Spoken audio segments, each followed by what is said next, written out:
नमस्कार दोस्तों, कैसे हैं आप? उम्मीद है अच्छे ही होंगे।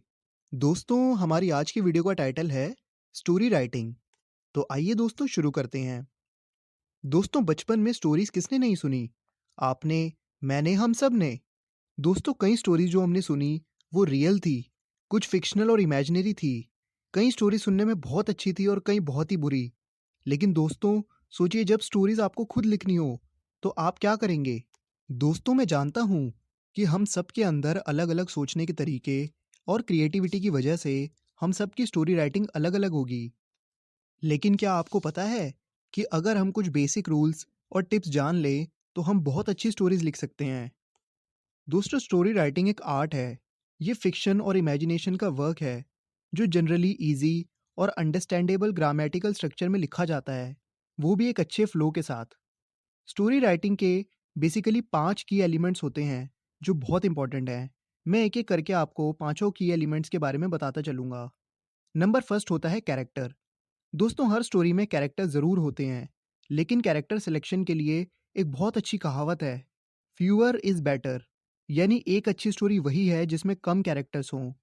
एक प्रोटैगनिस्ट यानी नायक, एक दूसरा मेन कैरेक्टर और बाकी ज़्यादा साइड कैरेक्टर्स ना हो तो अच्छा है। दोस्तों, हमारा अगला की एलिमेंट आता है सेटिंग।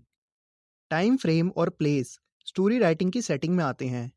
यानी स्टोरी की सेटिंग से मतलब है स्टोरी में जो सीन आप प्रेजेंट करते हैं, जिसे आप डिस्क्राइब करते हैं, जैसे supermarket, bedroom, crowded metro train, dazzling evening, etcetera.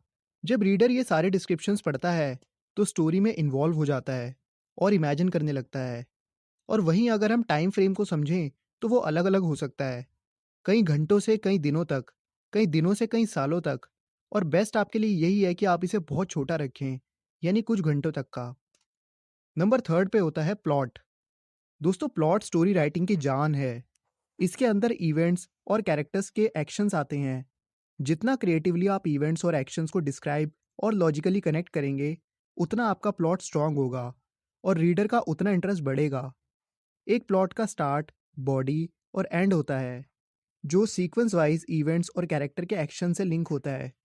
यानी मतलब है कि आपको स्टोरी का स्टार्ट ऐसे करना है कि आपका रीडर स्टोरी से चिपक जाए, यानी उसके दिमाग में कंफ्यूजन या क्वेश्चन क्रिएट करना है, ताकि आपका रीडर अपनी एबिलिटी से उन सवालों के जवाब ढूंढने की कोशिश करे, लेकिन अंत तक पढ़ने पर भी मजबूर हो जाए कि लास्ट में हुआ क्या। लेकिन आपको इवेंट्स को सही से ऑर्गेनाइज करना ज़रूरी है। नंबर फोर्थ एलिमेंट होता है कन्फ्लिक्ट। दोस्तों, कन्फ्लिक्ट स्टोरी को इंटरेस्टिंग बनाता है। ज़्यादातर एक्शन या सस्पेंस जो स्टोरी में होता है, वो मेन कैरेक्टर्स के अराउंड घूमता है, जो उसे कन्फ्लिक्ट को सॉल्व करके ढूंढना होता है। यानी कन्फ्लिक्ट एक सिचुएशन है कैरेक्टर्स के बीच में, जिससे चैलेंज या अपोजिशन पैदा होता है। जैसे एक हीरो और विलन के बीच में पावर स्ट्रगल एक कन्फ्लिक्ट है। और लास्ट हमारा पांचवा एलिमेंट है थीम। यानी आपकी स्टोरी का सेंट्रल आइडिया और मेन बिलीफ जो आप प्रेजेंट कर रहे हैं। यह आपकी स्टोरी का ढांचा है, जिसे आप प्लॉट, सेटिंग, कन्फ्लिक्ट और कैरेक्टर्स की मदद से सजाते हैं। आइए दोस्तों, अब मैं आपको कुछ ऐसे हैक्स बताता हूँ जो आपको एक अच्छी स्टोरी लिखने में मदद करेंगे। नंबर फर्स्ट, राइट अ कैची फर्स्ट पैराग्राफ। यानी दोस्तों, आपका फर्स्ट सेंटेंस रीडर्स की अटेंशन खींच ले, ऐसा सेंटेंस आपको लिखना है। जैसे आप कोई सिचुएशन डाल सकते हैं, जिसे समझने के लिए आपके रीडर को उसे और पढ़ना पड़े। Number second, build your characters. Like know your protagonist. यानी आपको अपने नायक, अपने मेन कैरेक्टर को पहचानना है, क्योंकि वो ही स्टोरी को आगे बढ़ाएगा। आप डायलॉग्स का इस्तेमाल भी कर सकते हैं, लेकिन आपके डायलॉग्स अच्छे और मीनिंगफुल होने चाहिए। और हाँ, डायलॉग ज़्यादा नहीं होने चाहिए, यानी कम होने चाहिए। स्टोरी में हर कैरेक्टर का अपना पर्पस होना चाहिए। हमारा अगला पॉइंट है यूज़ पास्ट टेंस। यानी आपको अपनी स्टोरी के मोस्ट ऑफ द पार्ट में पास्ट टेंस का ही यूज़ करना है। हाँ, अगर बहुत ज़्यादा ज़रूरत पड़ रही है तो आप कभी कभार प्रेजेंट और फ्यूचर टेंस का इस्तेमाल भी कर सकते हैं। हमारा अगला चौथा पॉइंट है यूज शॉर्ट सेंटेंसेस। यानी एक इफेक्टिव स्टोरी लिखने के लिए आपको लंबे सेंटेंसेस का यूज़ नहीं करना है। नेक्स्ट, हमारा पांचवा पॉइंट है give a suitable title to the story. यानी आप जो भी स्टोरी लिख रहे हैं, उससे रिलेटेड एक टाइटल आप सबसे पहले स्टोरी के ऊपर लिख दीजिए। Number 6, setup plot. दोस्तों, प्लॉट के बारे में मैं पहले ही बता चुका हूँ। स्टोरी में अलग अलग इवेंट्स के अरेंजमेंट्स प्लॉट कहलाते हैं। Number 7, create conflict. दोस्तों, कन्फ्लिक्ट के बारे में भी ऑलरेडी मैं बता चुका हूँ। बेसिकली कन्फ्लिक्ट जो है वो एक तरीके का क्लैश होता है दो अपोजिंग फोर्सेस के बीच में। कन्फ्लिक्ट बेसिकली एक ऐसी कंडीशन होती है जब कहानी का मेन कैरेक्टर स्ट्रगल कर रहा होता है, या तो इंटरनली या फिर एक्सटर्नली। अब ये हो सकता है कि वो किसी विलन के अगेंस्ट हो या फिर किसी दूसरे मेन कैरेक्टर के अगेंस्ट हो। तो हमारा अगला पॉइंट है बिल्ड क्लाइमैक्स, यानी ऐसा कुछ जो स्टोरी के स्टार्टिंग में मेन कैरेक्टर ने एक्सपेक्ट ना किया हो। ये कैरेक्टर को रियलाइज कराता है कि अब उसे फाइनली क्या करना है और क्या होना चाहिए जो सही है। और दोस्तों, अब हमारा आखिरी पॉइंट आता है कंक्लूजन। तो ये बेसिकली मेन कैरेक्टर का फाइनल ओपिनियन है उसको लेकर जो भी उसके साथ हुआ। तो दोस्तों, अब हम एक एग्जाम्पल से देख लेते हैं कि हम स्टोरी राइटिंग कैसे कर सकते हैं। तो यहाँ पर आपकी स्क्रीन पर एक क्वेश्चन दिखाई दे रहा है। Sneha wanted to write a story but could not go beyond a line or two. Taking help from the information given below along with the lines, Sneha wrote a complete story. तो story का start यहाँ पर दिया हुआ है। Mister Agarwal was a very wealthy businessman. One day he was alone sitting at his dining table when. अब यहाँ से हमें स्टोरी को कंप्लीट करना है। तो दोस्तों, मैंने जो स्टोरी बनाई है उसका टाइटल मैंने रखा है द रिटर्न गिफ्ट। आपको स्टोरी कंप्लीट होने के बाद ये समझ में आ जाएगा कि ये स्टोरी का टाइटल बिल्कुल सही है। तो आइए स्टोरी स्टार्ट करते हैं। Mister Agarwal was a very wealthy businessman. One day he was alone sitting at his dining table. यानी यहाँ तक का तो पार्ट हमें दिया ही हुआ था कि मिस्टर अग्रवाल, जो कि एक काफ़ी अमीर बिजनेसमैन है, एक दिन वो अपने घर में अपने डाइनिंग टेबल के पास बैठे हुए थे।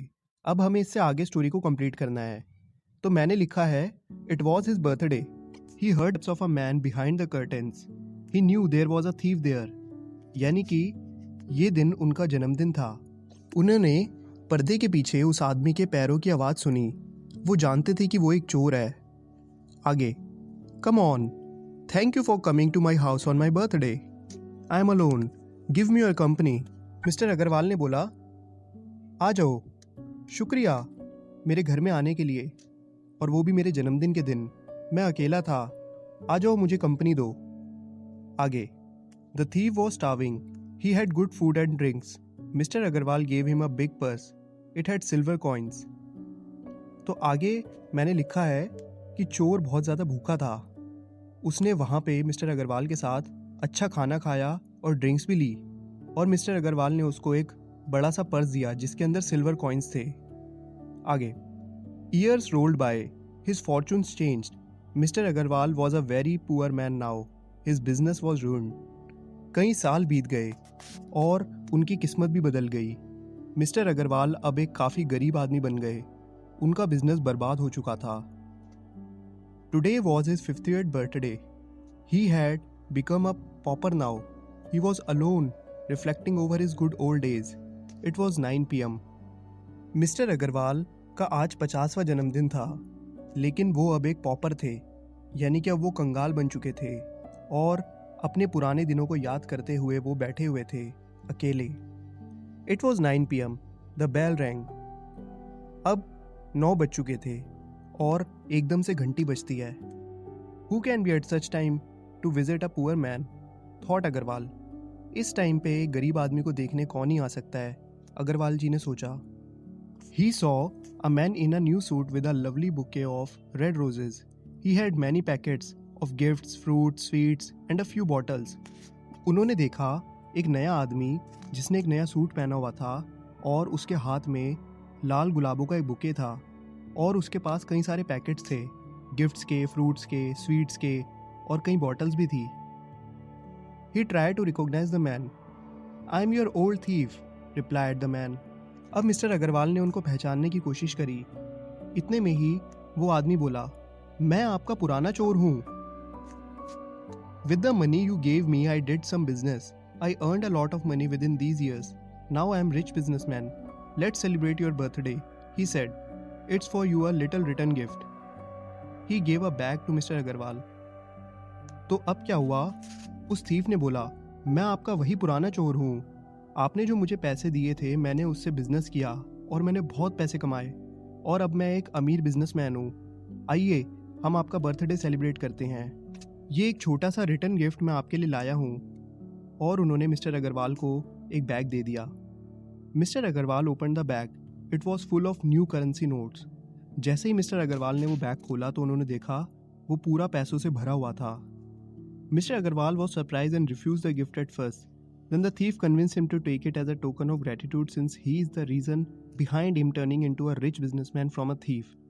पहले तो मिस्टर अग्रवाल बहुत ज़्यादा हैरान हो गए और उन्होंने वो गिफ्ट लेने से मना कर दिया, लेकिन बाद में उस चोर ने उन्हें कन्विंस किया कि ये बेसिकली उनकी तरफ एक ग्रैटिट्यूड का साइन है जो वो शो करना चाहता था। और आज उसके एक अमीर बिजनेसमैन बनने के पीछे मिस्टर अग्रवाल का ही हाथ है। Mister Agarwal accepted the gift and started his own business and led his life ever like before. अब मिस्टर अग्रवाल ने उस थीफ का यानी जो अब बिजनेसमैन बन चुका था उसका गिफ्ट एक्सेप्ट कर लिया और अपना बिजनेस स्टार्ट कर दिया और उनकी ज़िंदगी पहले जैसे ही हो गई। तो दोस्तों यहाँ पर मेरा ये एग्जाम्पल ख़त्म होता है। उम्मीद है दोस्तों आपको इस वीडियो का एक्सप्लेनेशन समझ में आ गया होगा। आपसे मिलेंगे अगली वीडियो में, तब तक के लिए देखते रहिए खेल खेल में ज्ञान। Okay, thank you.